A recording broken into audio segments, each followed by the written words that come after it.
Welcome back to Le Podcast de Philip, everybody. For those of you joining us for the first time, welcome.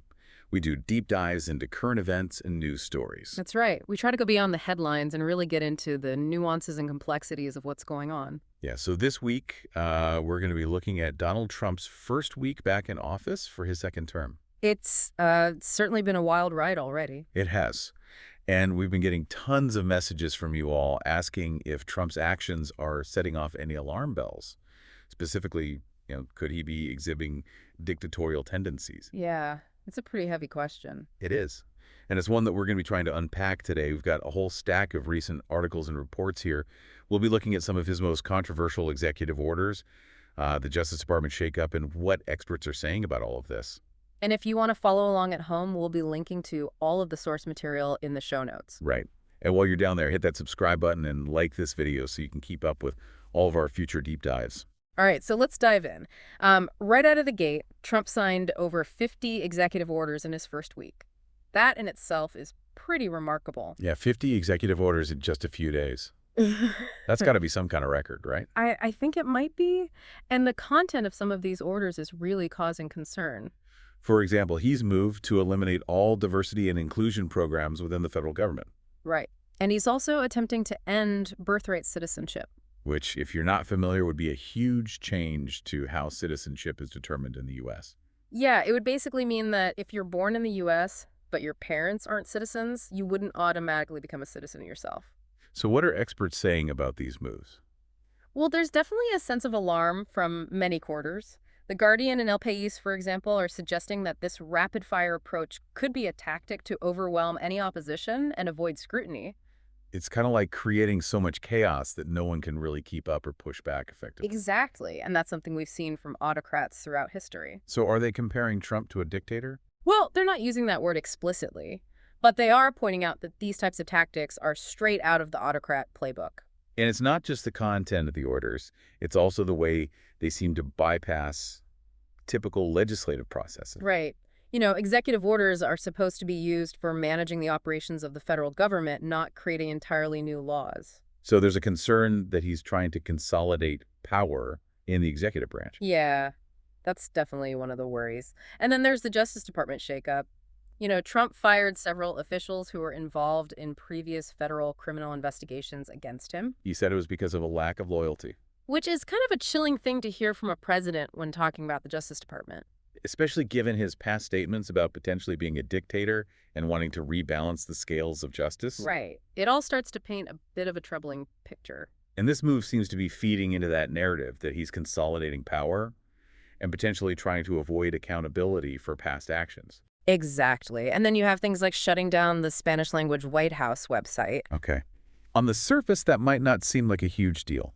No, but it symbolizes a broader shift away from inclusivity and outreach to diverse communities. It's like a message saying we're not really interested in engaging with you. Exactly. And these are the types of actions that when you see them all together start to make people really question where things are headed. Yeah, and then there's the whole issue of mass deportations. He's already mobilized hundreds of ICE agents, and he's promised to carry out the biggest mass deportation in American history. Yeah, ICE, or Immigration and Customs Enforcement, is the agency responsible for enforcing immigration laws in the U.S. And the sheer scale and speed of these deportations are raising some serious concerns. Especially when you consider the due process rights of those being targeted. Due process meaning? Essentially that everyone has the right to fair legal proceedings before being deprived of life, liberty, or property. So are you suggesting that these mass deportations could be violating people's due process rights? That's a question that a lot of legal experts and human rights organizations are asking. Because the focus on speed and numbers might be overshadowing the need for thorough and fair legal proceedings for each individual case. Exactly. It's a lot to process, and it's only been a week. We're definitely seeing some troubling signs here. Yeah, it's all pretty overwhelming. Yeah. But it's important that we try to unpack it all and understand what's at stake. Absolutely. And we'll continue to do that in the next part of this deep dive. Right. After a word from our sponsors, we'll be back to explore the potential parallels between Trump's actions and historical examples of authoritarian leaders. We'll also take a look at the checks and balances that are in place that are meant to prevent the concentration of power. So stay tuned.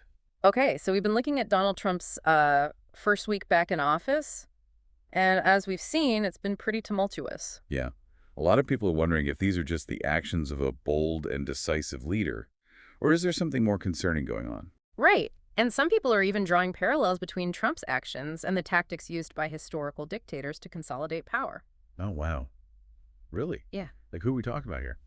Well, throughout history, we've seen leaders use crises or manipulate public sentiment to erode democratic norms. Right, like Hitler or Mussolini, Yeah. or even more recent examples like Putin in Russia Mm. or Erdogan in Turkey. Exactly. And while the U.S. system's obviously different, there are certain patterns of behavior that should give us pause. Okay, like what?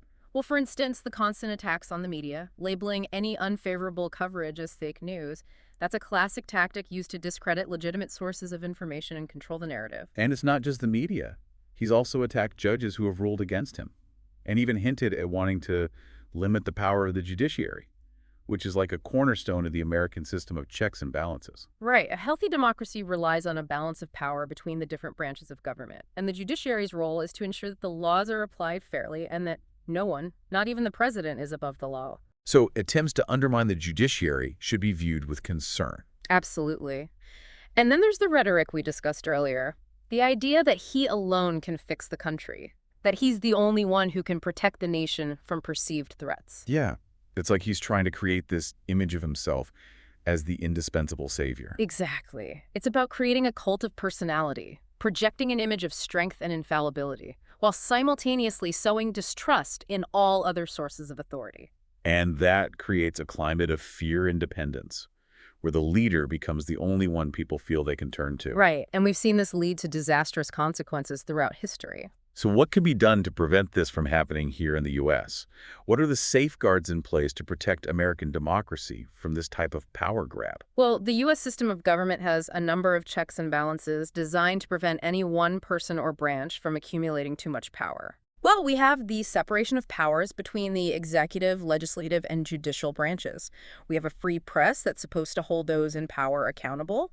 And we have the right to peaceful protest and assembly, allowing citizens to voice their dissent and demand action from their leaders. But we've already seen some of these safeguards being tested.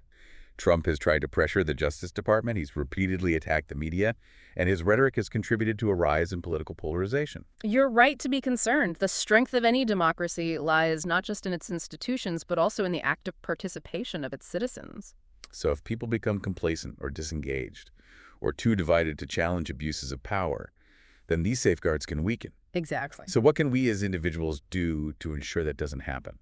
What can our listeners do to protect and strengthen American democracy in the face of these challenges?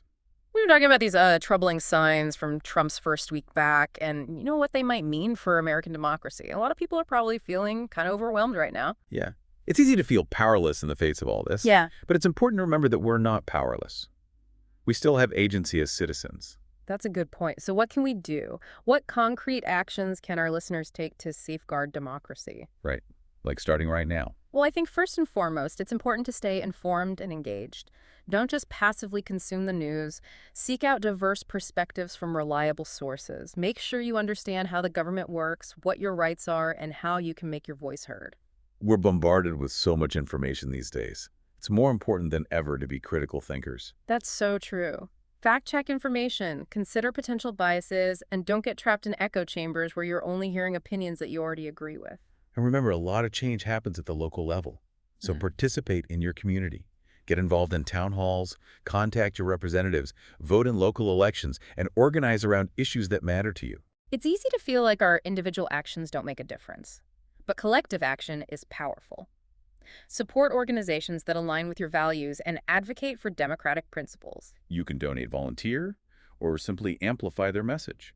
There's strength in numbers. Absolutely. And don't underestimate the power of conversation. Engage in respectful dialogue with people even when you disagree. I know those difficult conversations can be uncomfortable, but they're essential for a healthy democracy. You're right. We need to be able to listen to and understand different perspectives even if we don't agree with them. Silencing opposing views or shutting down debate only makes things worse. It just exacerbates divisions and weakens our ability to address challenges together. So true. It's like that old saying, democracy is not a spectator sport. Exactly. It requires active participation, ongoing vigilance, and a commitment to defending the fundamental values that underpin a free and just society. Well, this deep dive has been a sobering reminder of the fragility of democracy and the importance of citizen engagement. Yeah, I agree. It's easy to get complacent or discouraged. But we have to remember that history is full of examples of ordinary people who stood up to tyranny and made a difference. So let's channel our concern into constructive action. Hold our leaders accountable and work together to safeguard the future of American democracy. I like that. Let's do it. All right. So that's it for this week's deep dive into Donald Trump's first week back in office. Thanks for joining us on the Le Podcast at Tulip. Don't forget to subscribe to our channel on YouTube and like this video. And keep the conversation going. Absolutely. We need to stay informed, engaged, and active in defending the principles of democracy. Until next time.